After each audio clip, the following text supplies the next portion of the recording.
चित्रानंदनी इलाहाबाद प्रयाग की धरती से ओपी म्यूजिक माई स्टूडियो के माध्यम से ये बिरहा आपके बीच में जा रहा है।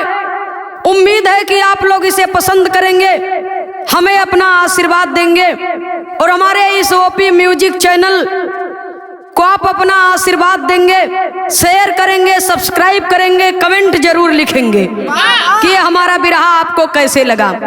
आप सबका आशीर्वाद सदैव हमारे साथ रहे। बहुत बहुत आप सभी के श्री चरणों में सादर नमन स्वीकार हो। जय श्री कृष्ण। बिरहा के अंदर 4 लाइन भूमिका का भाव है मास्टर साहब।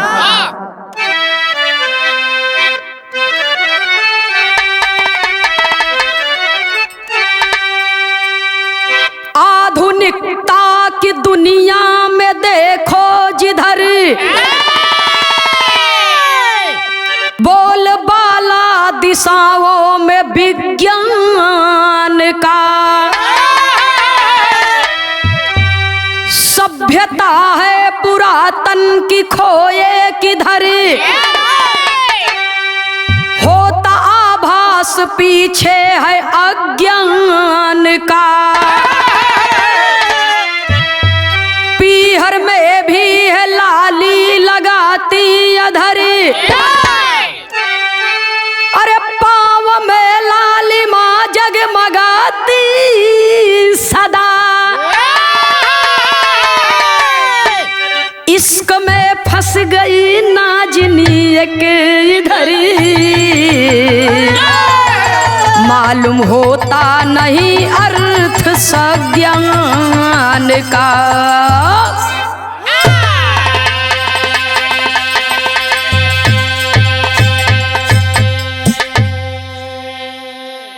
बिरहा सुने वाले भाई बंधु माता बहन लोग जरा गौर करेंगे।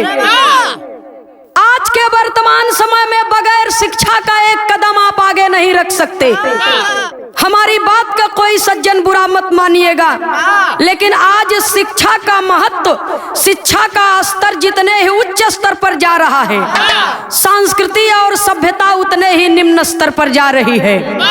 देखिए, शिक्षा ग्रहण करने वाले छात्र और छात्राओं के अंदर क्या भावना है, क्या होनी चाहिए और हो क्या गई। बिरहा के अंदर 1 लाइन गजल का भाव है मास्टर साहब।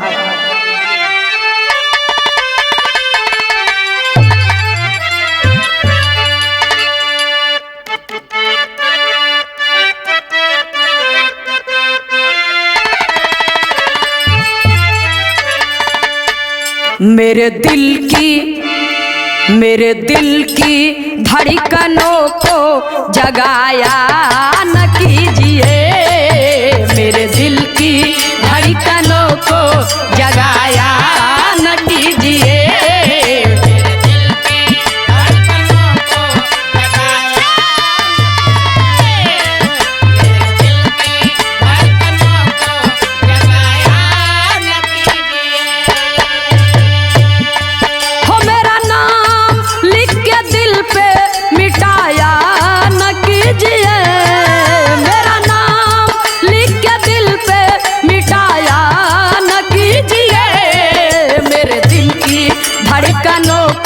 जगाया न कीजिए, मेरे दिल की धड़कनों को।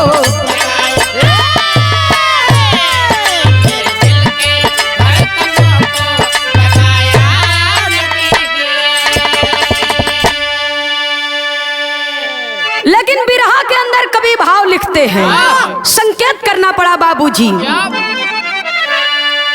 मेरे इस संग दिलों को बिगाड़ा न कीजिए, मेरे इश्क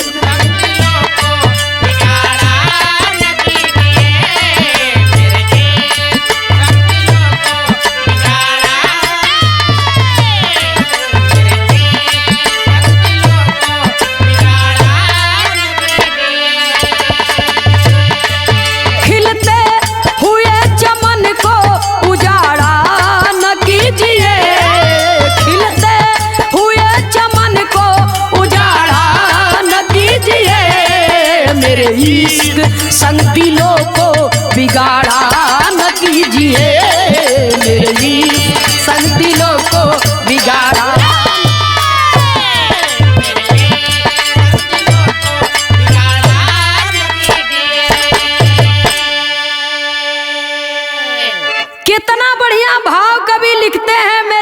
इश्क संग दिलों को बिगाड़ा न कीजिए, खिलते हुए चमन को उजाड़ा न कीजिए। ये दुनिया में चाहे भगवान और भक्त के प्रति प्यार और प्रेम हो, चाहे परिवार के प्रति हो, चाहे समाज के प्रति हो, ये दुनिया में हर एक चीज की एक लिमिट होती है, एक सीमा होता है। तो जो ही हमारा प्रेम सीमा क्रॉस करता है वो हमारे लिए ही खतरा बन जाता है।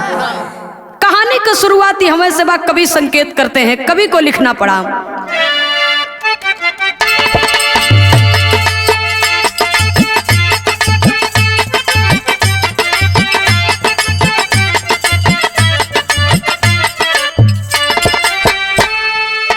जिला मुरादाबाद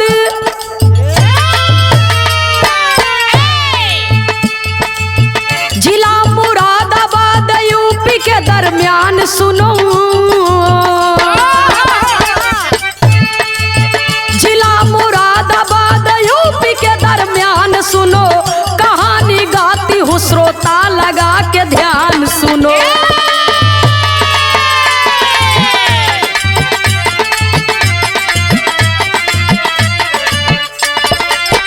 उसी शहर में अमर सिंह का परिवार रहा, उसी शहर में अमर सिंह का परिवार रहा, बड़ा खुशहाल और अच्छा सा घर द्वार रहा।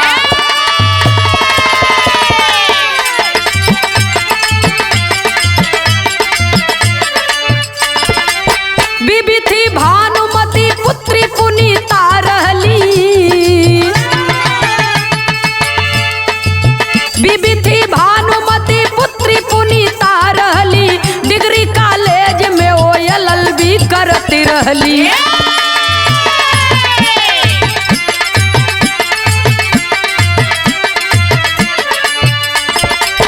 उसी कॉलेज में मुकेश नाम लिखाया था, किराए पर क्वार्टर अमर सिंह का पाया है। बढ़ाकर प्रेम दोनों इश्क में इतबार किए, बढ़ाकर प्रेम दोनों इश्क में इतबार किए, दगा ना देंगे कभी ऐसा इकरार किए।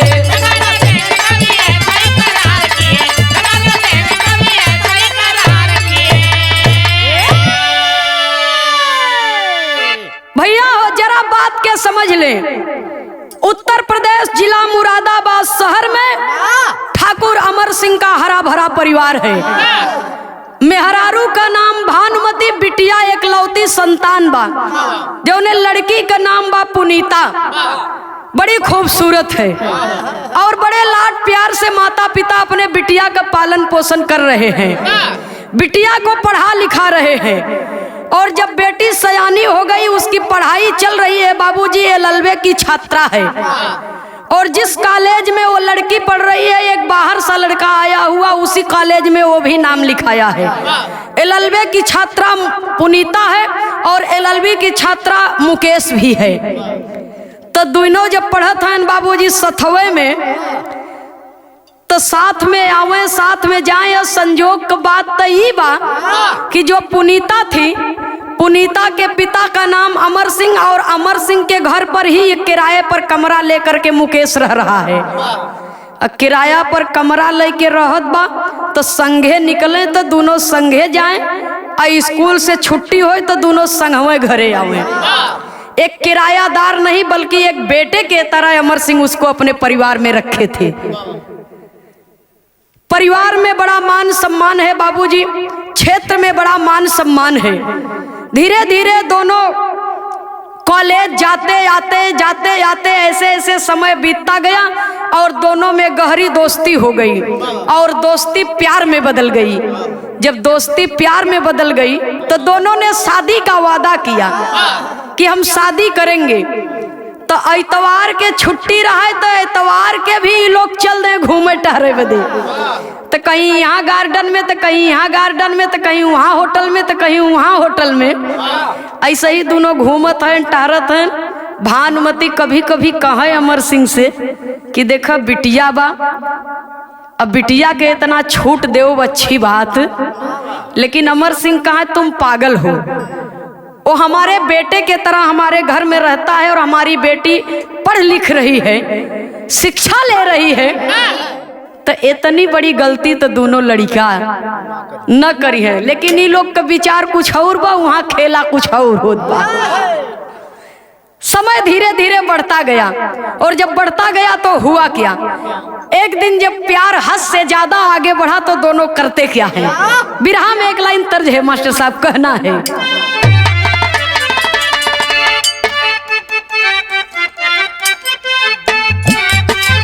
बाबा जियो मास्टर जियो, मोरे पास आवा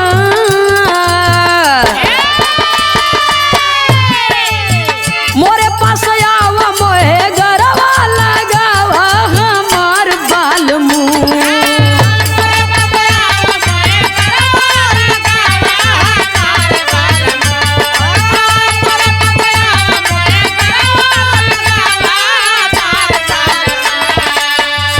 कोरा हमके उठावा हमार बाल मुँह।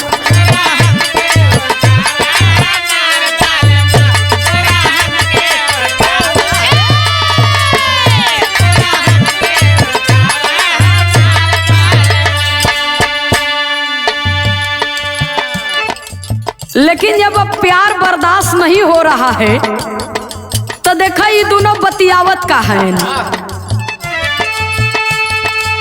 बहिया में आवा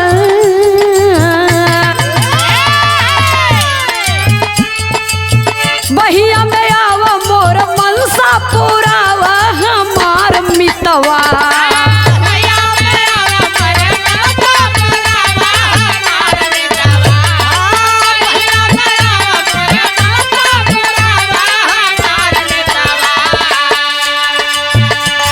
के सपना सजावा हमार मितावा।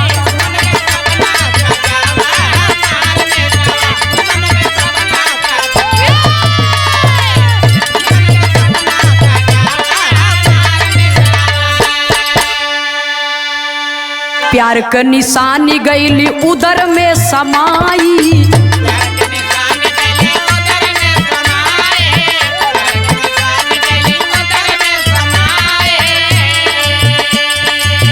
बचवा के तोहरे बनब हम माई। बचवा के तोहरे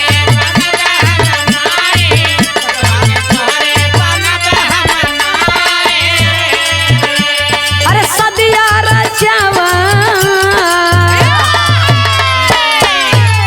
सदिया रचावा जल्दी भावर घुमावा हमार मितावा।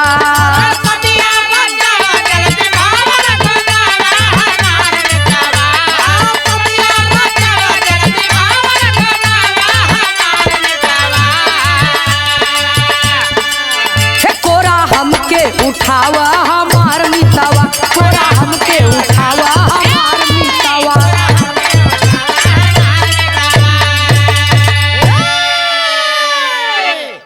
सुने वाले बाबूजी सरेआम मार्केट में दोनों बाह में बाह डाल के घूमत हुवन, बाजार में दोनों बाह में बाह डाल के घूमत हैं। लोग देखने लगे। अमर सिंह से कहें तो अमर सिंह बात के टाल दे, लेकिन बात के टालने का नतीजा ये हुआ कि मुकेश के प्यार से उनकी बेटी पुनीता गर्भवती हो गई। और जब गर्भवती हो गई तो धीरे धीरे जब उसका गर्भ बढ़ने लगा, गर्भ में बच्चा पलने लगा, तब अपने मन में विचार करने लगी कि लोग सुनही तो कहीं का। मुकेश से कहत बा कि अब शादी कैल, तो मुकेश कहते हैं कि इतनी जल्दी क्या है। कहे जल्दी ई बा कि कुछ दिन के बाद हमरे तोरे प्यार का निशानी ये दुनिया में आवे वाला बा। हम पेट से ही हमरे गर्भ में तोरे प्यार का निशानी पलत बा। जब ये इतना बतिया सुनता है बाबूजी मुकेश तो अपने मनवा में विचार करके कहते हैं पुनीता सुना, हम घरे जाब माई बाबू से विचार करके शादी का शुभ मुहूर्त देख के, तारीख देख के बारात लेके आओ तो तोके दुल्हन बना के अपने घरे ले चलब। इतना बात कह करके बाबूजी वो चला गया। और जब चला गया तो हुआ क्या, बिरहा में एक लाइन तर्ज लगी मास्टर साहब।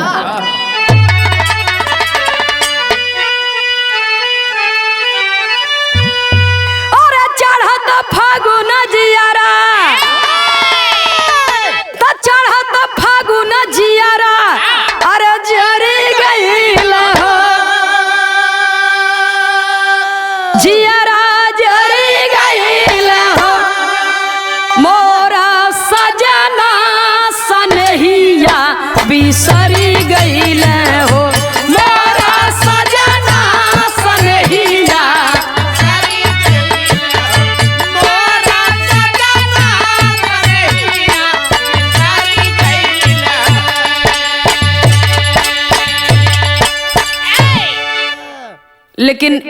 महीना बीत गया, 2 महीना बीत गया।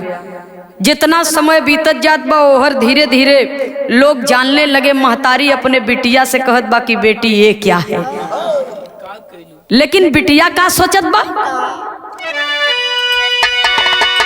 अरे वादा कई के मुकेश, तो वादा कई के मुकेश, अरे मुकरी गई हो, अरे मुकरी गई हो, हमारे प्रीतिया के रीतिया बिसरी गई हो।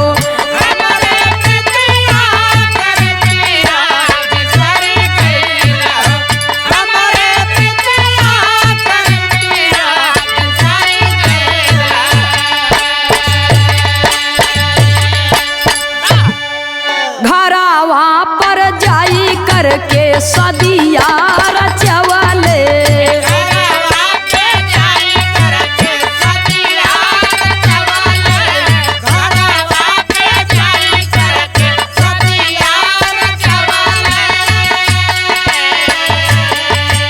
चर्चा किए ना केहू से आबरू बचवाले।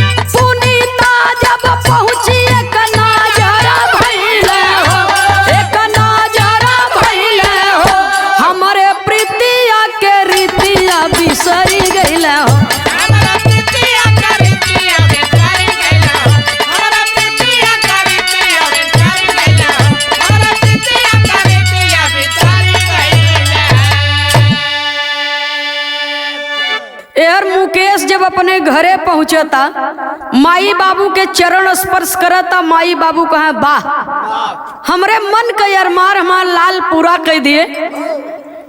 लड़का हमार जवान हो गया बाब, लड़का के बियाह कर देवे के।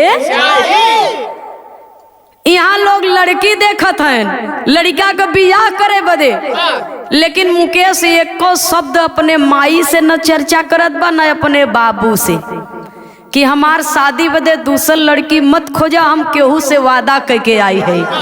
हमरे प्रीतिया के रीतिया इधर तो ये सोचा था पुनीता कि हमरे प्यार को लगता है भूल गए या किसी काम में उलझ गए होंगे, तो हमके चल के पता लगावे के चाहिए। तो अपने माई से खाली बताए के बाबू के जानकारी नहीं बा कि बाबू सुन ले तो बहुत मरही, बहुत बिगड़ी। माई के बताए के बिटिया जात बा बाबूजी मुकेश के घरे। और जब मुकेश के घरे पहुंचत बा तो वहाँ हल्दी और धूप का रस्म चालू बा।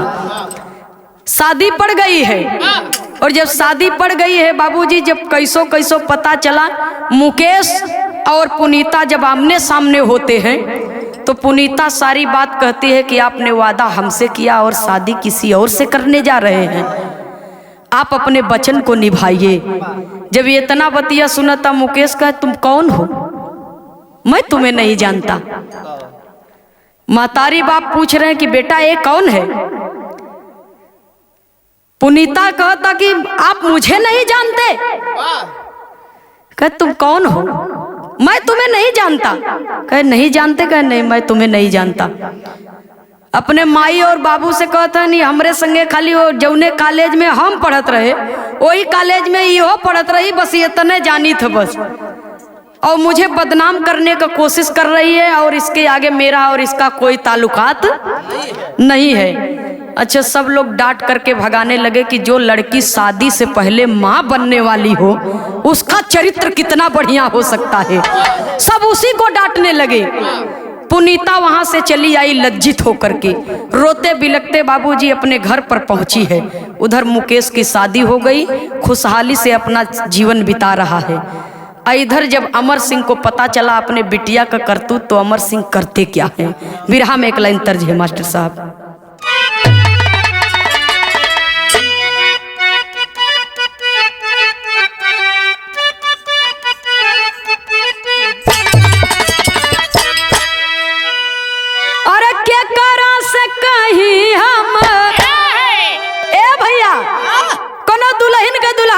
दशा में बा। देवरवा बड़ा चुलबुला बा, वो परेशान करत बा। तब दुल्हिया फोनवा कह के कहे, अरे के करा से कही हम दिलावा के हाल तत्काल आई हा।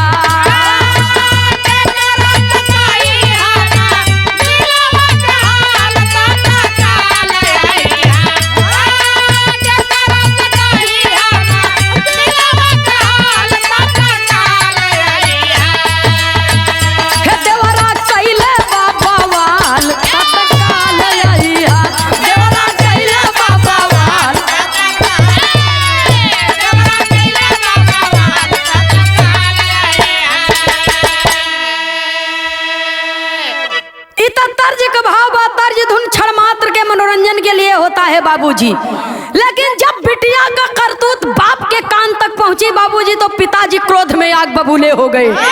और करते क्या है, कवि को संकेत करना पड़ा। अरे अमर सिंह जान गईले, अमर सिंह जान गईले, बेटी के हाल महाकाल भइले।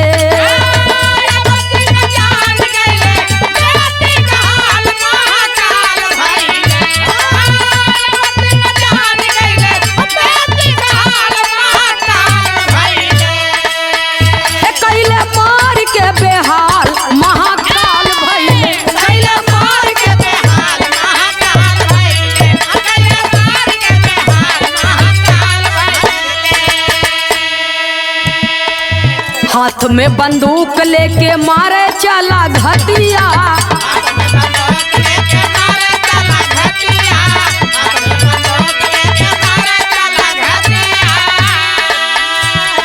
बिचावा में माई रोवा पीटी पीटी छतिया।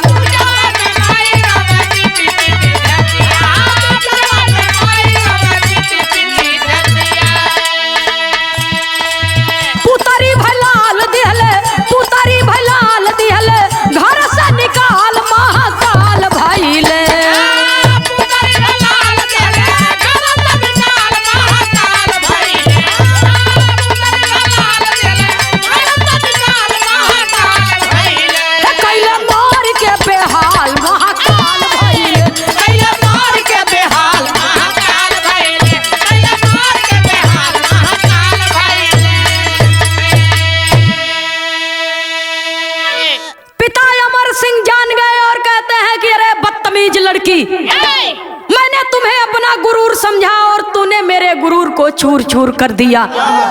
तुम मेरी बेटी हो, लेकिन मैंने तुम्हें बेटी और बेटा दोनों समझा, लेकिन तुमने मेरे मुंह में कालिख पोत दी। अब तो या मैं रहूंगा या तुम रहोगी इस दुनिया में।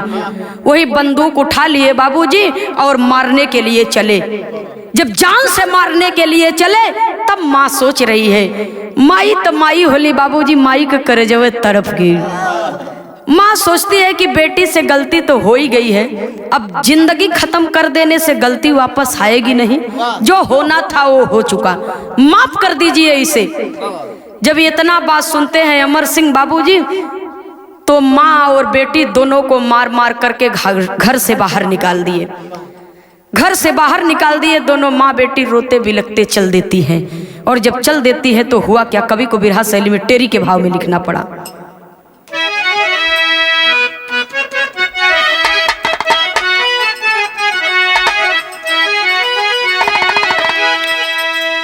अरे मोरे राम,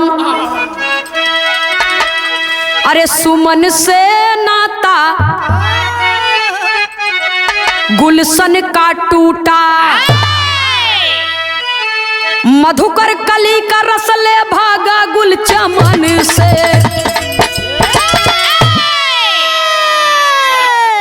मधुकर कली का रस ले भागा गुल चमन से, सुमन से नाता गुलशन का टूटा। मुरादाबाद शहर से दोनों माँ बेटी चल देती है बाबूजी। नात रिश्तेदारी में भी जाती हैं तो लोग दुत्कार देते हैं कि तुम कलंकिनी हो, तुम्हें जो भी अपने दरवाजे पर रखेगा, अपने घर में आश्रय देगा, उसके बेटे और बेटी का विवाह रुक जाएगा, हम लोग बदनाम हो जाएंगे। जब नात रिश्तेदारी में कहीं भी बहन के यहाँ, नैहर में माँ के यहाँ जब कहीं भी बाबूजी ठिकाना नहीं मिला तो अपनी बेटी को भानुमती ले करके वहाँ से चलती हैं और चलते चलते बाबूजी ये प्रमाण मिलता है कि इलाहाबाद शहर में आती हैं। इलाहाबाद शहर में झोपड़ी बना करके बाबूजी रहने लगी और भीख मांग करके गुजारा करने लगी। और जब भीख मांग करके गुजारा करने लगी तो हुआ क्या, बिरहा में एक लाइन तर्ज लगा मास्टर साहब।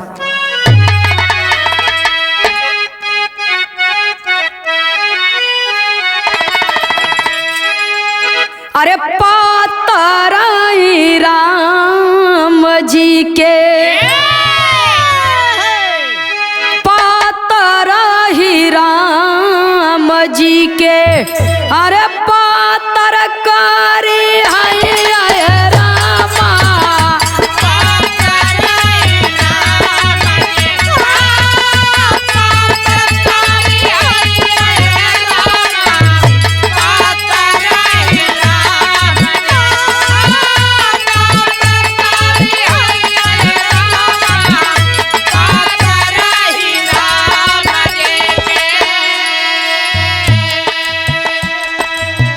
बिरहा के अंदर कवि भाव लिखते हैं, कुछ दिन बाद भइले, कुछ दिन बाद भइले, सुघर एक ललनवा रामा,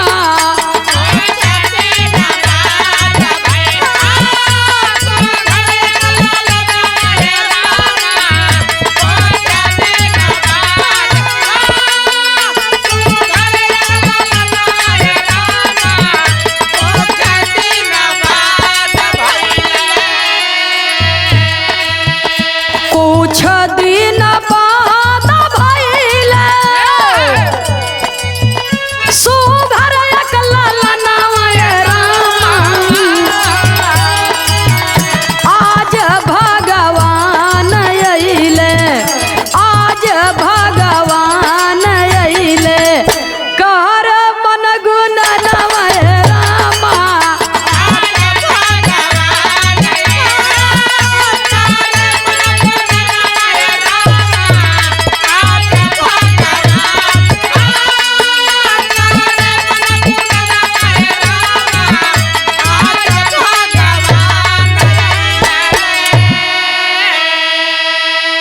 नातिया के खुशिया में बरस नया नवा,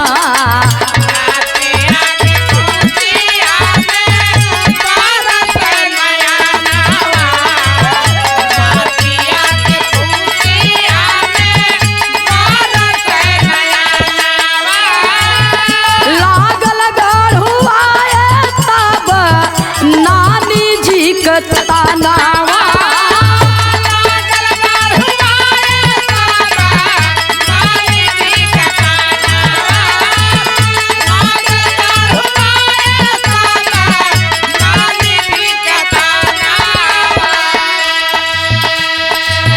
धड़कन बढ़ाता गइले, धड़कन बढ़ाता गइले, तो जानी परनवा रामा, कुछ दिन बाद भइले, कुछ दिन बाद भइले, सुघर एक ललनवा रामा,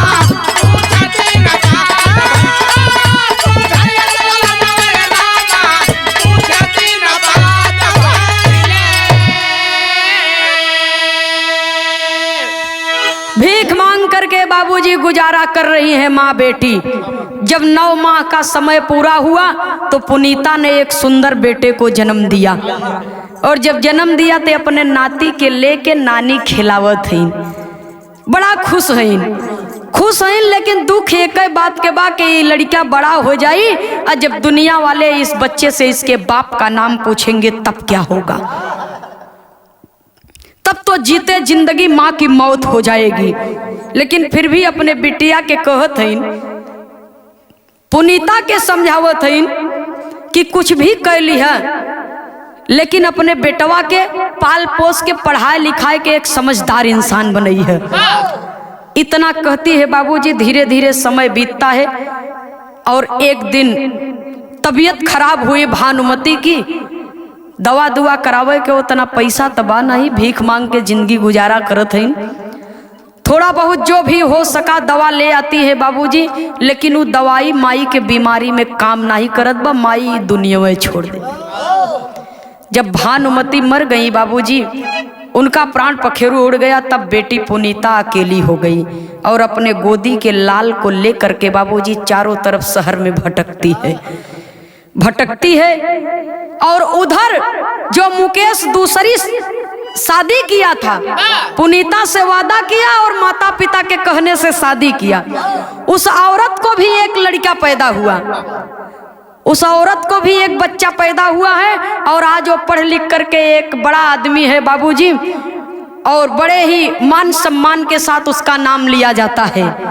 कवि को संकेत करना पड़ा, कहना है कौन हालत बा वहाँ, यहाँ कौन हालत बा। बिरहा में एक लाइन तर्ज लगी मास्टर साहब।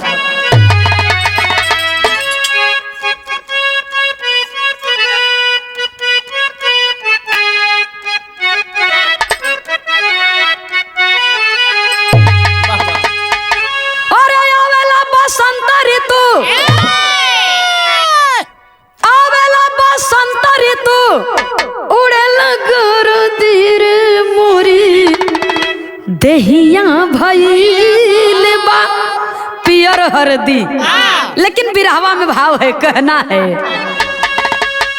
अरे पाई के नौकरिया, अरे पाई के नौकरिया मुकेश लहरी हो जाए गौवा के छोड़ के नल बसहरी हो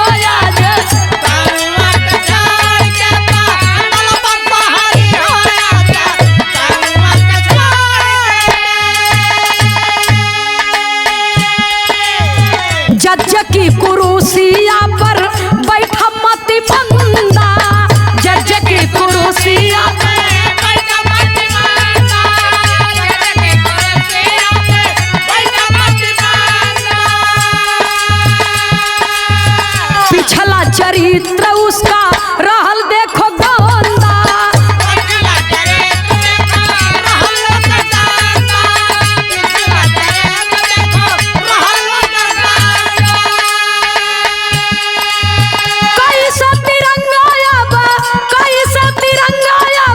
झंडा फहरी हो जा गौवा के छोड़ के नल बसहरी हो जा,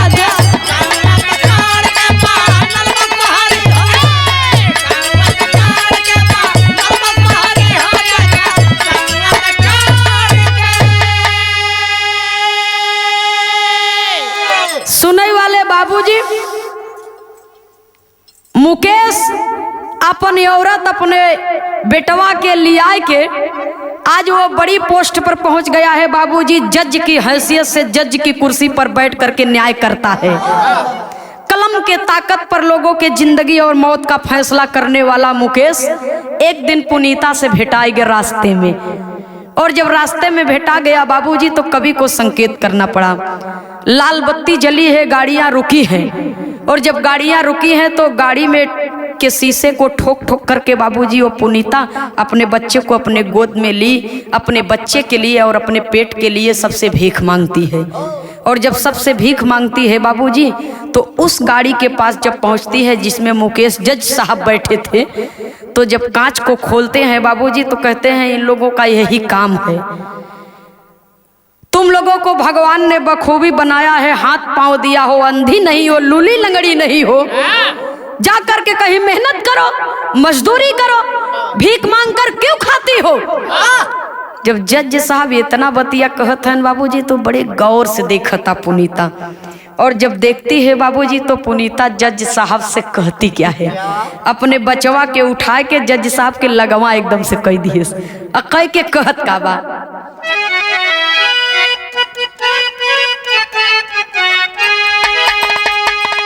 अरे काहे जिया दुखौला है, काहे जिया दुखौला, चली दिहला हमें बिसारी के, इतना बताए जा तू दुल्हा गंगा पार के,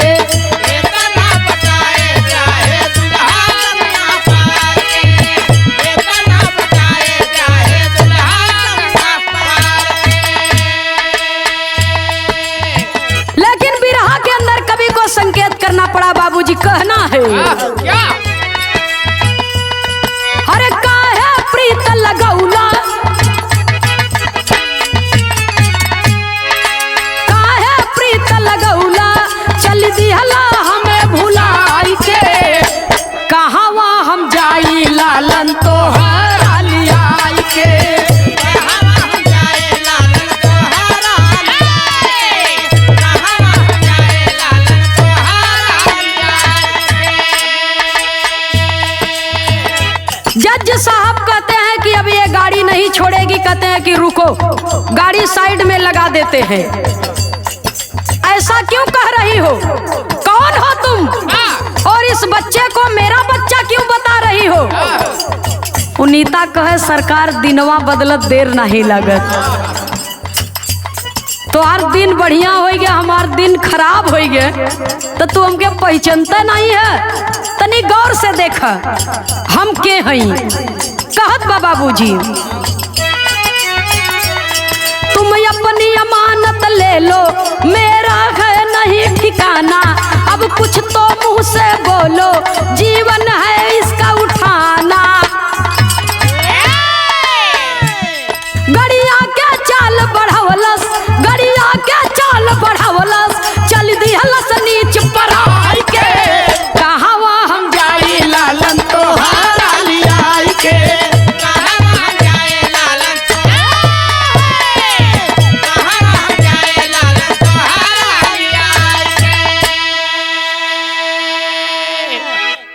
कहे मुरादाबाद शहर अमर सिंह का क्वार्टर, अमर सिंह का एक लौती लड़का पुनीता, तू हुआ मुकेश। एक कई संगे पढ़त रहा, एक कई संगे चलत रहा। जब बाह में बाह डाल के घूमत रहा तब बहुत नीक लगत रहा। वादा करके चली आया घरे की शादी करब, माई बाबू से विचार करके बारात लेके आओ तो के दुल्हन बनाए के लेके चलब। तो आपन इज्जत तो बचाए लिया, हमार इज्जतिया तो मटिया में मिलाए दिया मितऊ। लेकिन हम तोहू के छोड़ब ना। बड़ा मौके से भेटाई गए है, सारी बात के बतावा। तो बाबूजी तो जज साहब सोचन कि अब धीरे धीरे अगर ये ऐसे ही बोलते रह जाई तो लोग जब सुने लगे ही, भीड़ लगे ही, तो हमारी इज्जत बा, हमार मान सम्मान बा, हमरे मान सम्मान पर ठेस लगी। लोग का कही कि जज साहब है ना, जज साहब का इतना बड़ा चरित्र है कि आज एक भीख मांगने वाली लड़की इनको रोड के बीचों बीच खड़ी करके बेइज्जत कर रही है। वही जज साहब कहते हैं कि देखो, मैं तुम्हें नहीं जानता, तुम मुझे नहीं जानती, जो बात बीत गई सो बीत गई, तुम अपने रास्ते, मैं अपने रास्ते। इतना बात कह करके बाबूजी जज साहब गाड़ी स्टार्ट किए और चले गए। जब चले गए तो धीरे धीरे समय और आगे बढ़ता है। अब ये सोचती है मन में कि अब इस बच्चे को लेकर के मैं कहाँ जाऊं। माँ का सहारा था, वो भी दुनिया छोड़ दी। प्रेमी मिला जिसका ये खून है, जिसका ये ब्लड है, जिसका ये बच्चा है, वो इस बच्चे को अपनाने से इनकार कर दिया। तो अब मैं इसे लेकर के कहाँ जाऊंगी। उस बच्चे को बाबूजी उसी सड़क के बीचों बीच लेटा देती है, छोड़ देती है, और छोड़ करके जा करके दूर खड़ी हो जाती है। और जब दूर खड़ी हो जाती है बाबूजी तो एक मुसलमान, दुर्भाग्य ही बा कि शादी हुए काफी दिन बीत गया है, लेकिन कुदरत ने उनको एक भी औलाद नहीं दिया है। और जब नहीं दिया है बाबूजी, मासूम बच्चे को देखते हैं तो उनका हृदय पिघल जाता है, उनका हृदय पिघल जाता है। जा करके उस बच्चे को उठा लेते हैं, और जब उठा लेते हैं बाबूजी तो हृदय से लगा लेते हैं। हृदय से लगा करके उस बच्चे को ले करके चलने लगते हैं। और जब चलने लगते हैं तो पुनीता भी उनके पीछे पीछे चल देती है कि देखती हूँ ये मेरे बच्चे को लेकर जाता कहाँ है। और जब पीछे पीछे चलती है बाबूजी तो मुसलमान बेचारा जाति का मुसलमान है, लेकिन यहाँ पर इंसानियत का धर्म निभाया और अपनी पत्नी को ले जाकर के उस बच्चे को दे दिया। ये समझो कि ये कुदरत का दिया हुआ एक अनमोल तोहफा है, इसका लालन पालन करो। और ये हमें, हमरे और तोहरे बुढ़ाई का सहारा हुई, हमरे और तोहरे बुढ़ाई का सहारा हुई। लड़का का लालन पालन वहां होने लगा बाबूजी। और जब पुनीता अकेली बची तो वो करती क्या है। बिरहा में एक लाइन तर्ज लगा मास्टर साहब,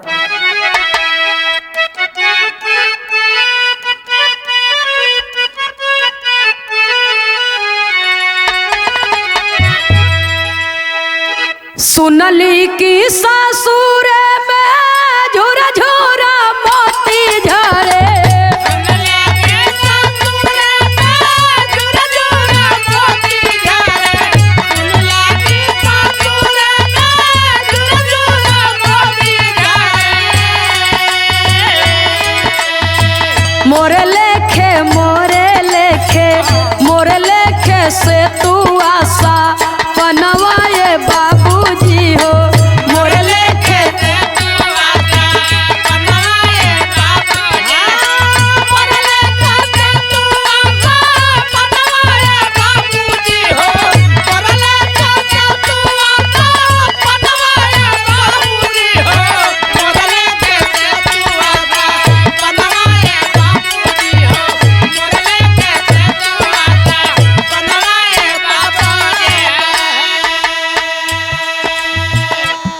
बिरहा सुने वाले बाबूजी, इस दुनिया में इंसान न अपनी खुशी से डकैत बनता है, न चोर बनता है, न भिखारी बनता है।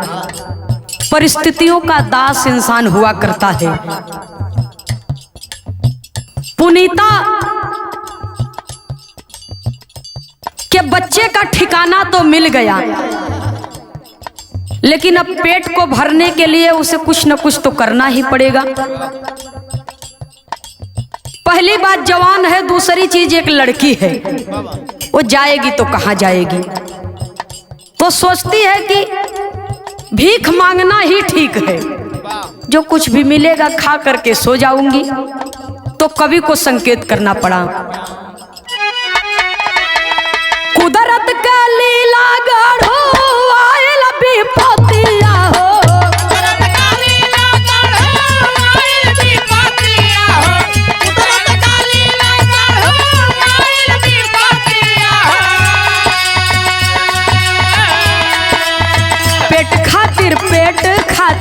पेट खातिर मांगे लागी भिखिया ये बाबूजी हो, पेट खातिर मांगे लागी भिखिया ये बाबूजी हो, पेट खातिर मांगे लागी भिखिया ये बाबूजी हो, पेट खातिर मांगे लागी भिखिया ये बाबूजी हो, पेट खातिर मांगे लागी भिखिया ये बाबूजी हो, पेट खातिर मांगे लागी भिखिया ये बाबूजी है।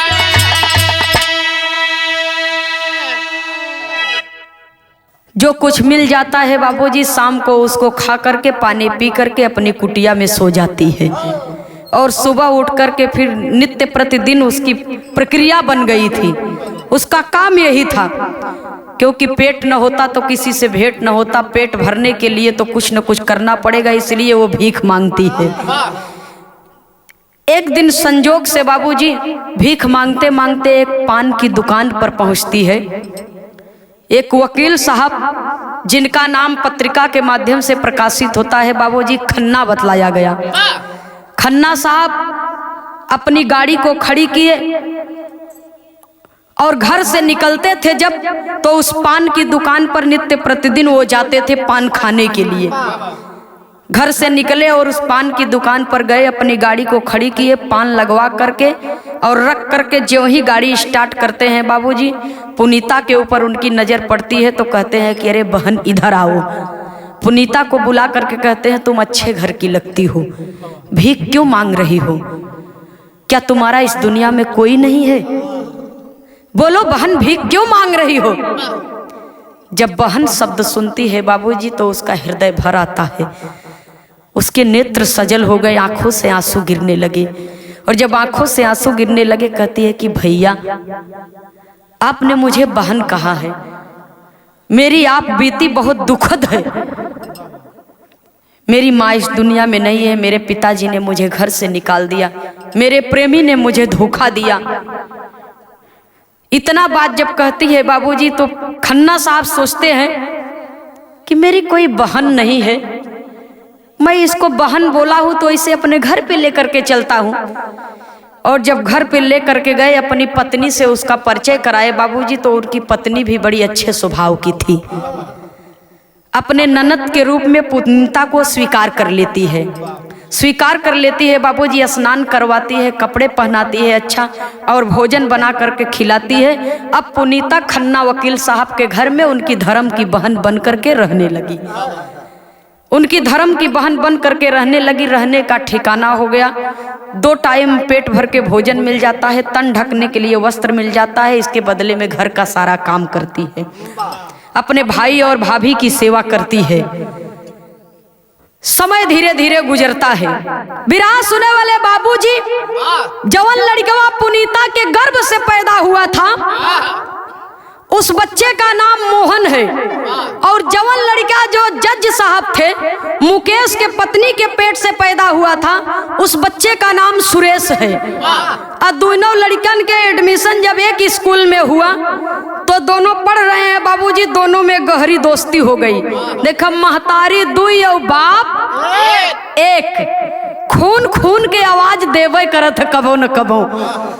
दोनों अनजान हैं, वो नहीं जानता कि ये मेरे पिता हैं और वो भी नहीं जानता कि ये मेरे पिता की ही औलाद है, लेकिन दोनों में गहरी दोस्ती हो गई। और जब गहरी दोस्ती हो गई, दोनों साथ में पढ़ते हैं बाबूजी, साथ में आते जाते हैं। और कई बार मोहन सुरेश के घर भी गया है और कई बार सुरेश मोहन के घर भी आए हैं, लेकिन मुकेश जज साहब को ये नहीं पता है कि ये मेरी प्रेमिका का बेटा है।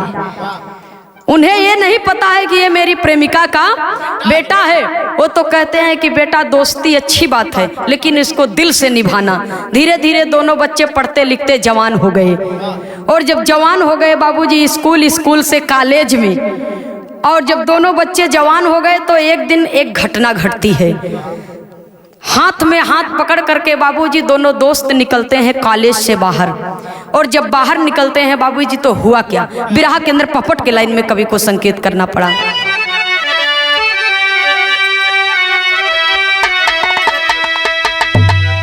अरे छुट्टी पा कॉलेज से चले घरवा दुई नौरहिया में, हे छुट्टी पा कॉलेज से चले घरवा दुई नौरहिया में, और एक्सीडेंट भ सुरेश के रोवा मितवा रहिया में।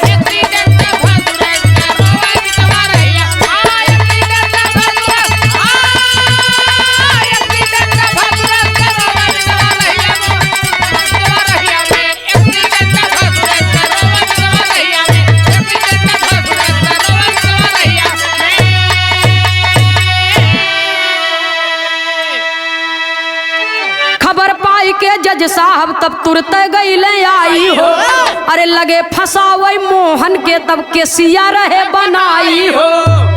बिलखत नीरू सोचे अपने मनवा मितवा रहिया में, और एक्सीडेंट भ सुरेश के रोवा मितवा रहिया में। जो मुसलमान ले गया था बाबूजी उस बच्चे को, अब तो अपने मन में सोच रहा है कि भगवान ने गजब ढा दिया, कुदरत ने गजब ढा दिया। इधर कॉलेज से दोनों मित्र निकले बाबूजी, इस पटरी से उस पटरी जा रहे थे और सामने से ट्रक आ रही थी। ट्रक से टक्कर हो गया और मोहन का हाथ छूट गया सुरेश से, और सुरेश ट्रक के चपेट में आकर के बाबूजी उसका भयानक एक्सीडेंट हो गया। और जब भयानक एक्सीडेंट हो गया तो अपने मितवा के चिल्लात बाबूजी अपने मित्र के बचावे के कोशिश में मोहन लगे हुए हैं, लेकिन चोट गहरी है, घाव गहरा है। और घाव गहरा है बाबूजी, कुछ देर तक के छटपटाता है और कहता है कि मेरे पिताजी से जा करके संदेश कह देना कि अगर तुम्हारे बेटे से कोई गलती हुई हो तो उसे क्षमा कर देना। आपका बेटा अब आपका नहीं रहा, इस दुनिया से चला गया। जितने दिन के लिए आया था उतने दिन तक आपके पास था, और हमारी तुम्हारी दोस्ती बड़ी गहरी है। मैं इस दुनिया से जा रहा हूं, लेकिन दोस्ती अमर रहेगी। इतना कह करके बाबूजी दोस्त के हाथ से दोस्त का हाथ छूट गया और उसका प्राण पखेरु उड़ गया। जब सुरेश ये दुनिया से चले गए तो जब ई खबरिया जज साहब के पता चला था मुकेश के, तो सोच रहे हैं कि ये एक गरीब का लड़का है, हमारे बेटे की खुशी इससे देखी नहीं गई। हमारा बेटा वीआईपी कपड़ा पहनता है और उसका सारा काम वीआईपी है, और ये एक गरीब का लड़का है। दोस्ती के आड़ में हमारे बेटे से पैसा ऐंठना चाहता था, इसलिए हमारे बेटे ने जब इनकार कर दिया तो हमारे बेटे को इसने ट्रक के नीचे ढकेल दिया। ये मेरे बेटे का कातिल है। मुकेश के खिलाफ बाबूजी केस लग गई, फाइल लग गई, और जब बाबूजी दर्ज हो गई रिपोर्ट तो कवि को संकेत करना पड़ा। अब वो नीरू नाम का जो मुसलमान था वो गरीब है, उसके पास इतना पैसा नहीं है कि कोर्ट कचहरी का चक्कर लगाएगा। तो खन्ना वकील साहब का बहुत नाम सुना है कि गरीबों के मददगार हैं। खन्ना वकील साहब के पास जाता है कि आप मेरे बेटे की जिंदगी बचा लीजिए। खन्ना वकील साहब जब सारी बात को समझते हैं बाबूजी और कोर्ट जाते हैं, वहां से वापस आते हैं, अपने पत्नी से कहते तनी एक कप चाय पियावा चाहिए, पी के कहते हैं कि दिमाग बड़ा उलझन में बा। काहे उलझन में बा? बड़ा अजीब केस आया है। पुनीता जब सारी बात सुनती है बाबूजी, तो पुनीता कहत बा कि आप मेरे धर्म के भाई हैं और मैं आपकी धर्म की बहन। जब कल आप कोर्ट चलिएगा तो मुझे भी साथ लेकर के चलिएगा। उस बच्चे का केस आप नहीं, मैं लड़ूंगी। तुम लड़ोगी? हाँ मैं लड़ूंगी। मैं किसी जमाने में LLB की छात्रा थी और मुझे भी कानून की जानकारी है। उस बच्चे का केस आप नहीं, मैं लड़ूंगी। जब खन्ना वकील साहब उस बच्चे का केस पुनीता के हाथ में दे देते हैं बाबूजी, तो कवि को संकेत करना पड़ा, आल्हा के लाइन में लिखना पड़ा।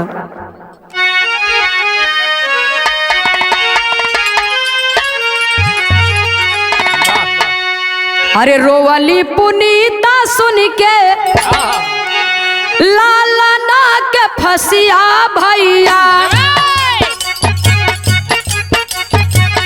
कैली के सदाया रहाई कोर्टवा में जाई। खन्ना कहे बचे खातिर नाही बा कानूनवा बबुनी, सोनाली पुनीता हंसली चुटकी बजाए। डपट कर पुनीता बोली जज के समानवा भैया, हम हाई माई तू हाई बाबूला मिला।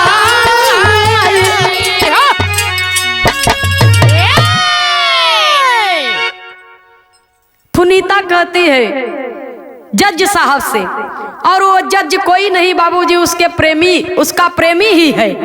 जज की कुर्सी पर बैठा है और फैसला करने के लिए बाबूजी तैनात है, एकदम से तैयार है। खन्ना वकील साहब कहा कि देखा बहन, अब एक केस लड़े से कोनो मतलब नहीं बा, फैसला एक पक्षी हो चुका है। अब वो लड़के को सजा मिलेगी तो मिलेगी, क्योंकि उसने लालच में आ करके अपने दोस्त को जानबूझ करके ट्रक के नीचे धकेल दिया है। जब इतना बात बाबूजी सुना था पुनीता, तो जो वो सज्जन मुसलमान लेकर के गया था उस बच्चे को, पुनीता सोच रही है कि जब ये मेरा बच्चा छोटा था तो ये गरीब आदमी मेरे बच्चे को आश्रय दिया, अपना नाम दिया और मेरे बेटे को अपने शरण में लिया। अगर आज इसकी फांसी हो जाएगी या इसको सजा हो जाएगी तो मैं अपने आप को कभी माफ नहीं कर पाऊंगी। खन्ना वकील साहब से कहती है कि इस बच्चे को किस आधार पर सजा दी जा रही है? क्या किसी ने देखा, क्या जज साहब ने देखा कि ये ट्रक के नीचे सुरेश कुमार को ढकेल दिया है? जब इतना बात सुनते हैं कहते हैं देखा तो नहीं, देखा तो नहीं, लेकिन सारा सबूत के इसके खिलाफ है। जब देखा नहीं तो सबूत कहां से आ गया? जब किसी ने देखा नहीं तो सबूत कैसे आ गया, कहां से आ गया? और आप कह रहे हैं कि ये आवारा है, इसके माता पिता कोई और नहीं है। ठीक है, आप इसे सजा दे दीजिए, लेकिन ये आवारा नहीं है। इसके माता पिता इसी जगह पर मौजूद हैं। मौजूद है तो कौन है? ये जो पाला है ये जाति का मुसलमान है, ये धर्म का पिता है इसका, लेकिन इसके सगे माता पिता भी इसी जगह पर मौजूद हैं। हम ही ये लड़कवा के माई है या तू ही ये लड़कवा के बाबू? जब जज साहब सुनते हैं कहते हैं आ लड़की, क्या पागलों जैसी बात करती है? कहे ठीक भाई, ये पगली के बतिये मान ला, हम पागल है, तू बहुत नीक आदमी है, लेकिन ये पगली के बात मान ला, न विश्वास हो तो DNA टेस्ट कराए के देख। और जब DNA टेस्ट होता है बाबूजी तो रिपोर्ट तो सही सही आई, और जब सही सही आई बाबूजी तो जज साहब का गर्दन शर्म से झुक गया और उन्हें कुर्सी से उतार दिया गया। दूसरे जज साहब को कुर्सी पर बिठाया गया और कहते हैं कि अब आप फैसला कीजिए, क्या किया जाए? कवि को संकेत करना पड़ा।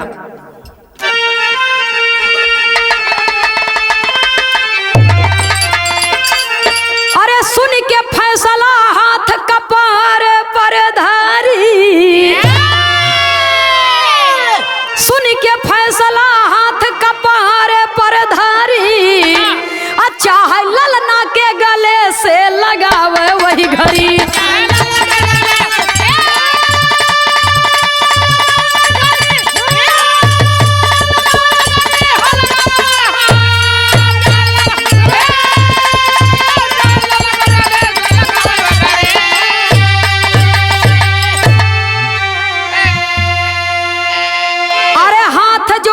मुकेश बोले सुन लीजिए बात हमारी,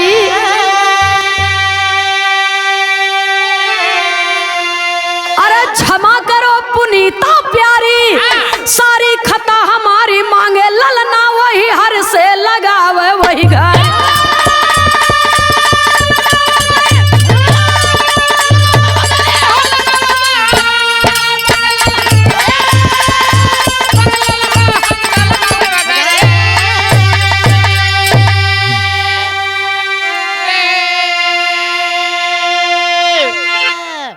पूरे समाज के सामने, सबके सामने अपनी गलती को स्वीकार किए, कहा सारी गलती हमरे बा, हमें क्षमा कर दा। एक लड़का तो हम खो चुका है, लेकिन दूसर का लड़का खोए नहीं चाहता, ये लड़कवा के हमके दे दे। पुनीता कहती है ऐसा नहीं हो सकता। दूसरे जज जो बैठे थे बाबूजी मुकेश की जगह पर, उन्होंने फैसला कर दिया इस बच्चे की कोई गलती नहीं है, ये बच्चा निर्दोष है, इसलिए इस लड़के को बाइज्जत रिहा किया जाता है और इनके लालन पालन करने वाले इनके धर्म के पिता को के हवाले इन्हें सौंप दिया जाए, कर दिया जाए। उस जाति का मुसलमान बाबूजी जज साहब के सामने झुक करके प्रणाम किया और पुनीता को कहता है कि बेटी, मैं तुम्हें हृदय की गहराइयों से आशीर्वाद देता हूँ, तूने मेरे बुढ़ापे की लाठी को वापस कर दिया।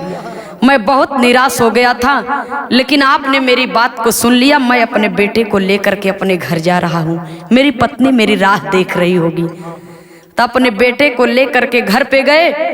अहर तब जज साहब कहते मुकेश बेटा तो चला गया, लेकिन अब मैं तुम्हें दर दर की ठोकरें खाने के लिए नहीं छोड़ूंगा, तुम मेरे साथ चलो। कहती है कि अब मैं आपके साथ में नहीं जाऊंगी। तब तो आपने सहारा नहीं दिया जब आपके सहारे की आवश्यकता थी। अब तो मेरे भाई है, मेरी भाभी है, मेरा एक घर है, मेरा एक परिवार है, मैं अपने परिवार में रहूंगी, आप जाइए, आपको अपना परिवार मुबारक हो। खन्ना वकील साहब के साथ में बाबूजी पुनीता चली जाती है, अपने धर्म के भाई और भाभी के साथ में रहने लगती है और उसका बेटा भी अपने धर्म के माता पिता के साथ में खुशहाल जिंदगी बिताने लगता है। और मुकेश को पछतावा के अलावा कुछ नहीं मिला इस दुनिया में। जो बनी बनाई इज्जत थी वो भी समाप्त हो गई, बेटा भी चला गया इस दुनिया से और निराश होकर के बाबूजी अपने घर को लौट गए।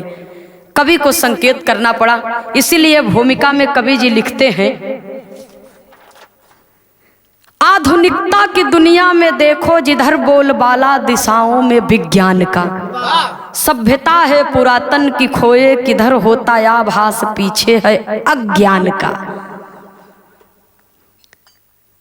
गलती करने के लिए इंसान अपना कदम आगे बढ़ा देता है, लेकिन अगर सोच समझ करके अपने कदम को आगे बढ़ाए कि मैं ये काम करूंगा तो इसका परिणाम गलत निकलेगा, इसका परिणाम सही निकलेगा, तो उसे कभी पछताना नहीं पड़ेगा। आखिरी लाइन में खानदान के परिचय के साथ में कवि को संकेत करना पड़ा।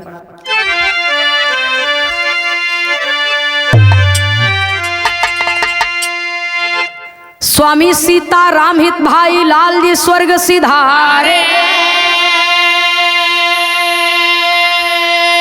शंकर शोभनाथ विजय कवि सुंदर गीत संवारे।